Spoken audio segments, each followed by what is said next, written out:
My parents secretly copied my apartment keys and moved my sister in while I was at work. So I made one call that had them all in handcuffs. I'm Miranda, 29, and I'm absolutely livid right now. I need to get this off my chest because I genuinely cannot believe what my family has done to me. I've been sitting in my apartment for the past 3 hours staring at the new locks I just had installed, and I'm still shaking with anger. Let me give you some background first. I work as a marketing director and have been living independently since I was 22. I bought my own condo 2 years ago in downtown Portland. No help from family, just my own savings and a mortgage I'm paying off myself. It's nothing fancy, but it's mine. I worked incredibly hard for it, pulling 60-hour weeks and living off takeout Chinese to save for the down payment. My sister Savannah, 27, is the golden child. Always has been. While I was working my way through community college and then Portland State University, she got a full ride to private school courtesy of our parents, Richard, 55, and Helen, 53. When she graduated with her art history degree, they bought her a brand new Honda Civic. When she couldn't find a job in her field, they let her move back home rent-free. When she finally got a part-time job at an upscale boutique, they celebrated like she'd won a Nobel Prize. I don't begrudge her the support, I really don't. What I resent is the constant comparison and the expectation that I should be as generous with her as they are. Miranda makes good money. They say Miranda doesn't have kids to worry about. They say Miranda should help family. They say. 3 weeks ago, Savannah's roommate situation fell through. She'd been living with her boyfriend Trevor, but they broke up after she found out he was cheating with his co-worker. Instead of moving back with our parents, she decided she needed independence and started apartment hunting. The problem? Her part-time boutique job doesn't exactly cover Portland rent prices. My parents called me 2 weeks ago with their solution. Savannah would stay with me temporarily while she looked for a place. I said, absolutely not. My condo is my sanctuary. I work from home 3 days a week. I have my routine, my space organized exactly how I like it. And frankly, Savannah and I have very different lifestyles. She's messy, loud, and has no concept of boundaries. The last time she visited for a weekend, she ate all my meal prep, left mascara stains on my bathroom counter, and had friends over until 3 a.m. on a Sunday night. I thought I'd been clear, crystal clear. I said no repeatedly and offered to help her look for affordable places instead. I even offered to lend her money for a security deposit as a loan with a written agreement, but no, that wasn't good enough for my parents. They insisted family helps family and that I was being selfish with my extra space. For context, I have a 2-bedroom condo. The second bedroom is my home office where I literally work and have thousands of dollars of equipment set up. What happened next would change everything. Fast forward to yesterday. I came home from my yoga class around 7 p.m. to find Savannah in my living room, surrounded by boxes and suitcases. She was literally unpacking her things into my condo. My parents were there too, helping her move in, acting like this was completely normal. I cannot adequately describe the fury I felt in that moment, the violation, the complete and utter disrespect. When I demanded to know what was happening, my mother, Helen, just smiled and said, "We knew you'd come around once you saw how much Savannah needed this." My father, Richard, added, "Don't be dramatic, Miranda, it's just temporary." Savannah, meanwhile, was already talking about how she was going to brighten up my boring professional space and how we could have sister bonding time. She'd already put her toiletries in my bathroom and hung her clothes in my office closet. I told them all to get out immediately. My mother tried to guilt-trip me, saying I was being cruel to my sister in her time of need. My father tried to be stern, telling me this was happening whether I liked it or not. Savannah started crying, saying I was being mean and that she had nowhere else to go. But here's the kicker. Here's what sent me into a blind rage. My mother then said, "Well, it doesn't matter what you say. We had copies of your keys made for Savannah. She's family, and this is happening." They had copies made of my keys. Apparently, they had taken my spare key during their last visit. I kept it in a kitchen drawer for emergencies and had completely trusted them. They gave Savannah her own set and kept a set for themselves. They literally planned this behind my back, knowing I'd say no, and decided to override my autonomy as an adult. I lost it. I told them they had exactly 10 minutes to get everything out of my condo, or I was calling the police. My father laughed and said I wouldn't call the cops on family, so I did. I called 911 right there and reported a break-in in progress. That got them moving. By the time the police arrived, they were loading Savannah's things back into their Subaru Outback with my mother crying about how I was tearing the family apart. I explained the situation to the officers. They couldn't do much since technically no crime had been committed. They had a key even if obtained without permission, but they did tell my family to leave and not return without my permission. The officers also recommended I change my locks immediately and consider security cameras. So that's exactly what I did. Last night I called an emergency locksmith and had every lock changed, front door, back door, even the windows. It cost me $400, but it was worth every penny. This morning I installed a Ring doorbell and security cameras covering all entrances. I also called my building's management company and explicitly revoked any permission for my family members to be given access to the building or my condo for any reason. Then I sent the message that would ignite World War II. Then I sent a group text to my parents in Savannah with a photo of the new locks and a clear message. I have changed all locks and installed security cameras. Any attempt to enter my condo without my explicit permission will be considered trespassing and will be met with legal action. I am also prepared to file for restraining orders if necessary. What you did was not just disrespectful. It was a violation of my privacy, my autonomy, and my rights as an adult. I pay for this condo. My name is on the deed. You have no right to make decisions about who lives here. Savannah, I'm sorry your living situation fell through, but that doesn't entitle you to my space. Mom and Dad, your favoritism and manipulation have gone too far this time. Until you can respect my boundaries and apologize for this massive violation, we have nothing to discuss. The responses were immediate and predictable. My mother called me crying, saying I was being cruel and that family doesn't treat each other this way. My father sent a long text about how disappointed he was in my selfishness and how he raised me better than this. Savannah posted on Instagram about how some people forget where they came from and turn their backs on family when they get a little success. But I don't care. I'm done. I'm done being the responsible one who's expected to sacrifice for someone who's never had to work for anything. I'm done with my parents' manipulation and guilt trips. I'm done having my boundaries trampled because family. My phone has been blowing up with calls and texts from extended family. Apparently, my parents have been calling everyone telling them their version of events where I'm the villain who threw my poor sister out onto the street. I've had cousins, aunts, and uncles all messaging me about how I should be ashamed of myself. My Aunt Dorothy even said, "Your parents just wanted to help Savannah and you're acting like they committed a crime." Yes, Dorothy. Breaking into someone's home and moving someone in against their will is a crime. It's called trespassing and possibly breaking and entering regardless of family relation. I've had to silence my phone and set up an automatic response, explaining that I'm taking a break from family drama and will respond when I'm ready. The only person who's been supportive is my cousin Tyler, who went through something similar with his parents trying to move his brother into his house without permission. He told me to stay strong and that I did the right thing. I'm sitting here now in my condo with my new locks, knowing I did the right thing, but feeling like absolute garbage.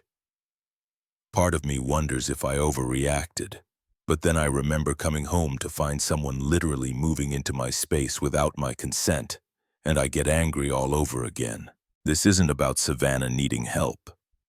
I offered to help in ways that respected my boundaries. This is about my parents thinking they can control my life and my property because they're my parents. But I knew they weren't going to give up that easily. I knew they would escalate. but I didn't expect it to happen this fast or this dramatically. I'm updating because I need to document this insanity. And honestly, I need the support because I'm dealing with a level of family crazy I never thought possible. Remember those security cameras I installed? Best $300 I ever spent. They've already paid for themselves in ways I couldn't have imagined. 2 days after my original confrontation, I was working from home when I got a motion alert on my phone. I pulled up the camera feed to see Savannah at my door with what looked like a locksmith. I couldn't believe it. I immediately started recording on my phone as backup and called 911 to report an attempted break-in in progress. I then went to my door without opening it and called out, "Savannah, you're on camera. I can see you. Leave immediately or I'm pressing charges." The locksmith looked confused and asked Savannah if this was her residence. She actually said yes. She told him she'd been locked out by her roommate after an argument and needed to get back into our condo. I opened the door just enough to show the locksmith my ID and lease agreement. "This is my condo. Only my name is on the lease. She does not live here and has never lived here. She's my sister trying to break into my home." The locksmith immediately backed off, apologizing and saying he'd been misled. He left despite Savannah begging him to help her. Savannah then proceeded to have a complete meltdown in my hallway. She was screaming about how I was ruining her life, how she had nowhere to go, how I was a terrible sister. She actually sat down in front of my door and refused to move, saying she'd stay there until I let her in. I gave her one warning to leave, then called the police again. When the officers arrived, the same ones from before actually, Savannah tried to play the victim, saying we'd had a roommate dispute and I'd illegally evicted her. Fortunately, I had everything documented. The lease, the security footage, the previous police report. The officers told Savannah she was trespassing and needed to leave. They also warned her that if she returned, she'd be arrested. But wait, it gets better. An hour after Savannah left, my parents showed up. They didn't try to enter. They'd learned that lesson. But they stood outside my door for 20 minutes with my mother, Helen, calling through the door about how I was destroying the family, how Savannah was staying in a hotel because of me. A lie. She's back at their house, and how they never thought they'd raise such a heartless daughter. My father, Richard, tried a different approach, saying that if I didn't help Savannah, they'd never forgive me and I'd be dead to them. He actually said, "You're choosing your precious condo over your family. When we're gone, you'll regret this." I recorded everything through my door camera. Every word, every guilt trip, every manipulation tactic. That's when I knew I had to take the nuclear option. When they finally left, I sent them a cease and desist letter I'd had a lawyer friend help me draft. It stated that any further attempts to enter my property or harass me would result in legal action. The family explosion after that was nuclear. My phone blew up with messages from relatives I haven't heard from in years. The narrative my parents were spinning was that I'd made Savannah homeless and called the police on her for simply asking for help. They conveniently left out the part about trying to break in with a locksmith or their previous forced entry. My Aunt Karen called me screaming about family values. My Uncle David sent a long email about how success had gone to my head. Cousins I barely know were commenting on Savannah's Facebook posts, calling me heartless and selfish. Savannah herself posted a photo of herself crying with the caption, "When your own sister treats you worse than a stranger would." But here's where things took an interesting turn. My cousin Tyler, the one who'd been supportive, commented on Savannah's post with screenshots of my security footage. Savannah with a locksmith, my parents harassing me at my door. He wrote, "Maybe tell the whole story, Savannah. Breaking into someone's home isn't asking for help." The comments section exploded. Some family members doubled down, saying I should have let her in regardless. Others started questioning the narrative they'd been fed. A few reached out to me privately, apologizing for jumping to conclusions and asking for my side of the story. I've started a folder documenting everything. Every text, every email, every social media post, all the security footage. My lawyer friend Daniel says I have enough for a restraining order if I want one, especially with Savannah's attempted break-in and my parents' continued harassment. Yesterday, my workplace HR department called me in. Apparently, my mother had somehow found their number and called to tell them I was having a mental health crisis and needed help. She actually told them I was acting erratically and cutting off family for no reason, suggesting I might be a danger to myself or others. Fortunately, my boss knows me well and recognized this as harassment. But I had to explain the situation and provide documentation that I was fine and being stalked by my family. That was the last straw. I've officially filed for restraining orders against all three of them.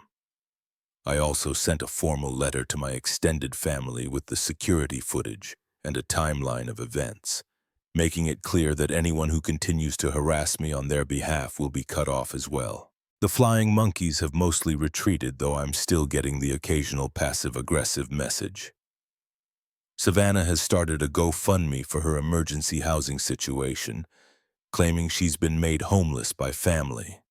It's raised $200, mostly from her friends who don't know the full story. My mental health has taken a hit. I'm not sleeping well. I jump every time I get a notification, and I've had to take a few days off work to deal with the legal stuff, but I don't regret standing my ground.